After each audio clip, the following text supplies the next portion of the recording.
much cheaper, down about 59% now, and they're going down further.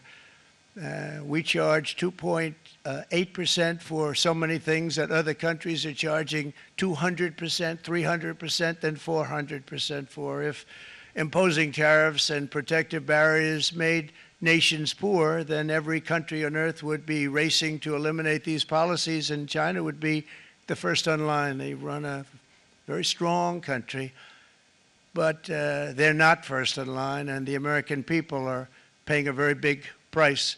From 1789 to 1913, we were a tariff-backed nation, and the United States was proportionately the wealthiest it has ever been. So wealthy, in fact, that in the 1880s, they established a commission to decide what they were going to do with the vast sums of money they were collecting. We were collecting so much money so fast, we didn't know what to do with it. Isn't that a nice problem to have? What do you think, Marco? Good problem? Marco would love that problem. But we don't have that problem anymore, but we're not going to have it very much longer, I will tell you. But they collected so much money, they actually formed a commission to determine what they were going to do with the money, who they were going to give it to, and how much. Then in 1913, for reasons unknown to mankind, they established the income tax so that citizens, rather than foreign countries, would start paying the money necessary to run our government.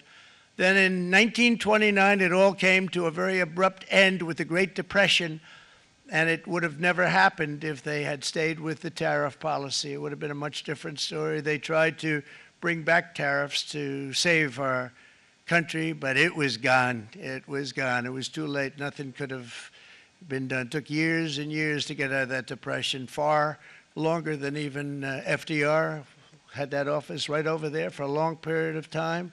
The ramp system, that's rather intricate, was built because of him, and every time you walk up, you think of him, and he did a great job in many ways, but it lasted long beyond his terms, as you know. But it's not too late any longer, and we're going to start being smart, and we're going to start being very wealthy again. We're going to be wealthy as a country because they've taken so much of our wealth away from us. We're not going to let that happen. We truly can be very wealthy. We can be so much wealthier than any country. It's not even believable, but we're getting smart. Nearly a century later, in the face of unrelenting economic warfare, the United States can no longer continue with a policy of unilateral economic surrender. We cannot pay the deficits of Canada, Mexico, and so many other countries. We used to do it. We can't do it anymore. We take care of countries all over the world. We pay for their military.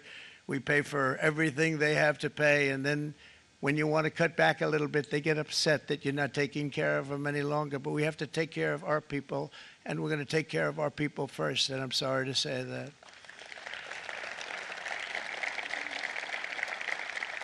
And today we're standing up for the American worker, and we are finally putting America first.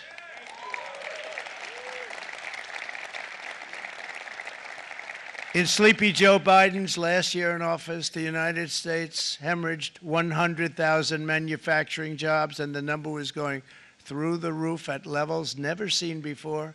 And our trade deficit reached a record $1.2 trillion, which is unheard of. Since the beginning of NAFTA, the worst trade deal ever made, it was a horror show. I was able to terminate it. They all said you'd never be able to get it out. We had to get approval from Congress to get it terminated. We had to live with that deal. It was the worst trade deal ever made by far. But since the very beginning of NAFTA, our country lost 90,000 factories. Think of what that is, 90,000. Think about putting a map up and putting tax on it. You wouldn't have enough room. 90,000. I said, is that possible? We had it checked 4 different times, and it was actually somewhat higher than that. And 5 million manufacturing jobs were lost while racking up trade deficits of $19 trillion. That was the worst trade deal ever made.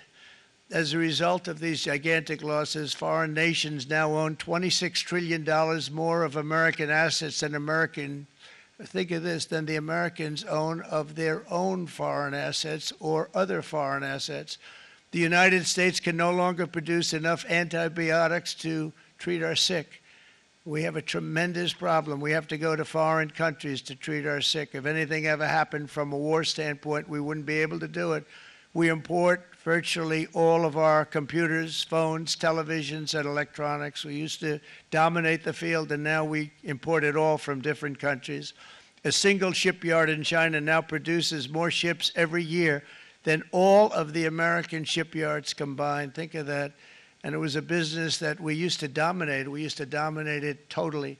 In short, chronic trade deficits are no longer merely an economic problem. They're a national emergency that threatens our security and our very way of life. It's a very great threat to our country. And for these reasons, starting tomorrow, the United States will implement reciprocal tariffs on other nations. It's been a long time since we even thought of that. We used to think about it a lot. We didn't think about it for many decades, and you see what's happened. For nations that treat us badly, we will calculate the combined rate of all their tariffs, non-monetary barriers, and other forms of cheating. And because we are being very kind, we're kind people, very kind.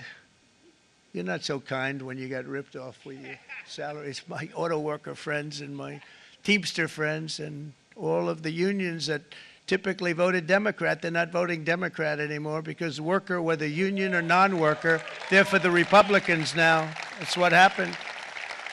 But we will charge them approximately half of what they are and have been charging us. So the tariffs will be not a full reciprocal. I could have done that, yes, but it would have been tough for a lot of countries. We didn't want to do that. I'd like to see the chart if you have it. Could you bring it up, Howard? This is our great Secretary of Commerce, Howard Lutnick. Thanks, Howard.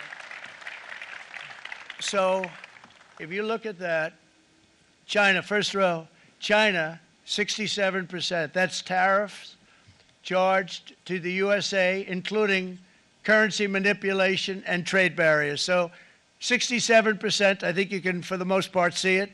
Those with good eyes, with bad eyes. We didn't want to bring, it's very windy out here. We didn't want to bring out the big charts because it had no chance of standing. Fortunately, we came armed with a little smaller chart.